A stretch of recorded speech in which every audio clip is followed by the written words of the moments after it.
Episode 230 Teaching the Peacock Beastman a Lesson।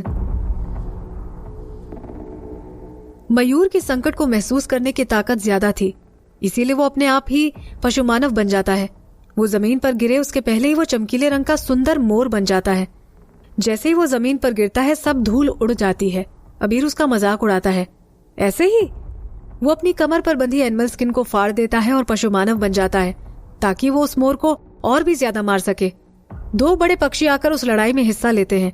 मोर के पंख बड़े होते हैं इसलिए वो ज्यादा बड़ा दिखाई देता है, लेकिन चील ज्यादा हिंसक दिखाई देता है और उसकी तेजी तो मार देने वाली लगती है। वहां पक्षियों के लेवल में भी फर्क होता है। उनमें इतना अंतर होता है कि वो लड़ाई एक तरफा ही लगने लगती है। निया उनकी तरफ दौड़ती है। उसे आसमान में रंग बिरंगे पंख गिरते हुए दिखाई दे रहे थे, जैसे बर्फ की बारिश हो रही हो। आखिरकार निया एक पंख उठा लेती है। फिर वो खुद से बोलती है, शायद अब मैं मोर पंख इकट्ठा कर सकती हूँ। फिर जब उसे याद आता है कि ये पशु मानव के पंख हैं, तो वो उन्हें तुरंत फेंक देती है। अगर वो उन्हें रख लेती तो नागाल और जिराज जरूर गुस्सा हो जाते।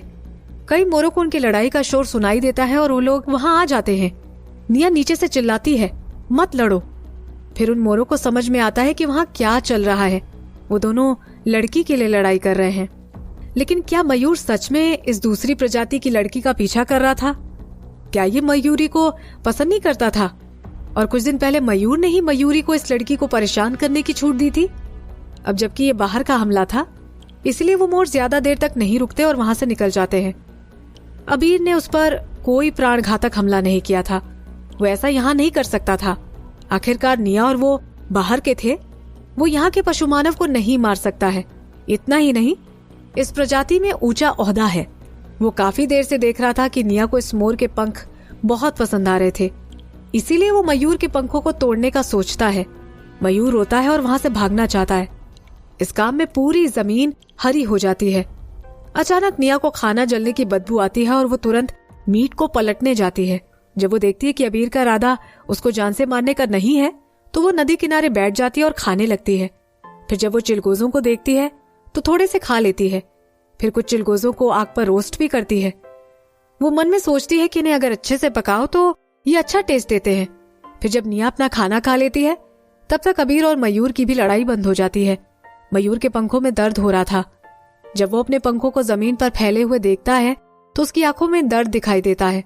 वो निया की तरफ भी नहीं देखता है और अपने घर की तरफ उड़ जाता है।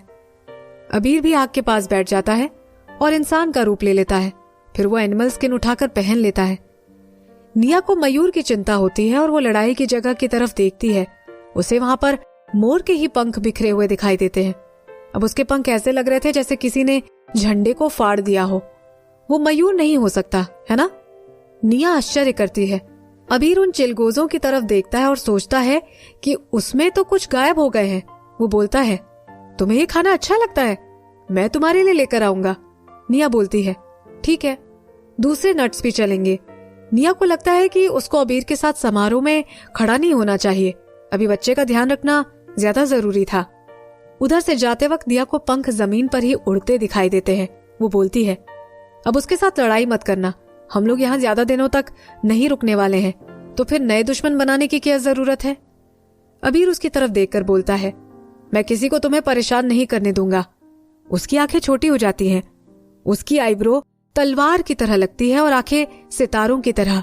वो बोलता है, सिर्फ इतना ही नहीं, वो तुम्हारा पीछा भी कर रहा है। मैं उससे अच्छा बर्ताव नहीं कर सकता हूँ। क्या उसने तुम्हारा अच्छा चेहरा भी देख लिया है?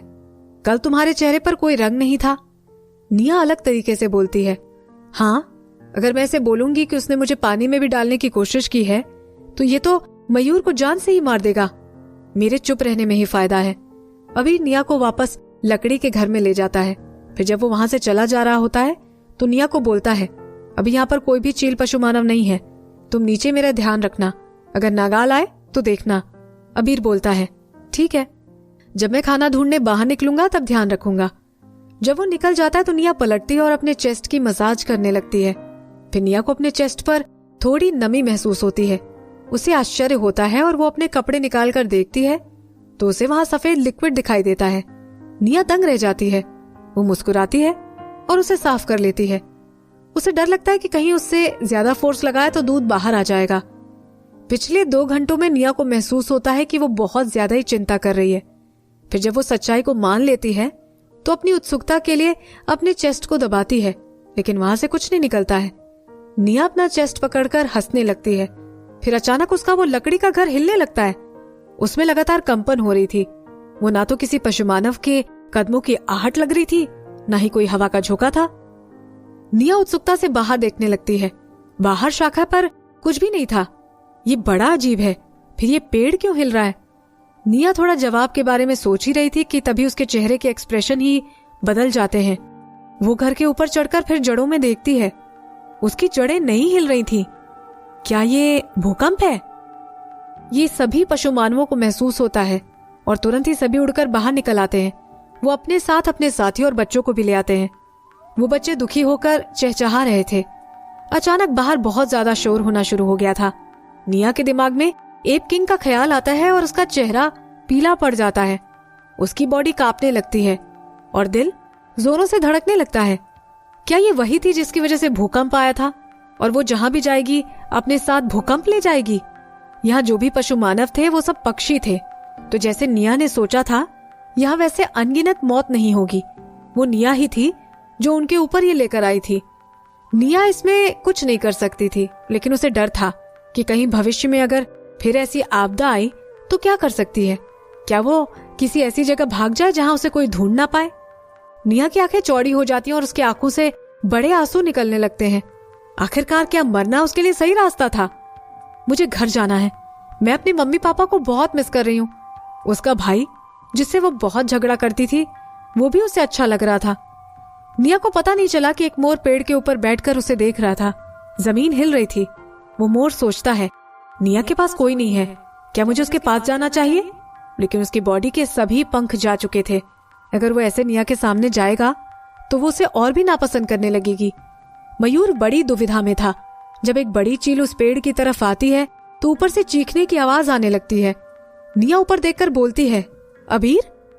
निया की आंखों में आशा दिखाई दे रही थी, जैसे किसी डूबते हुए आदमी को पकड़ने के लिए कोई स्ट्रॉ मिल गई हो।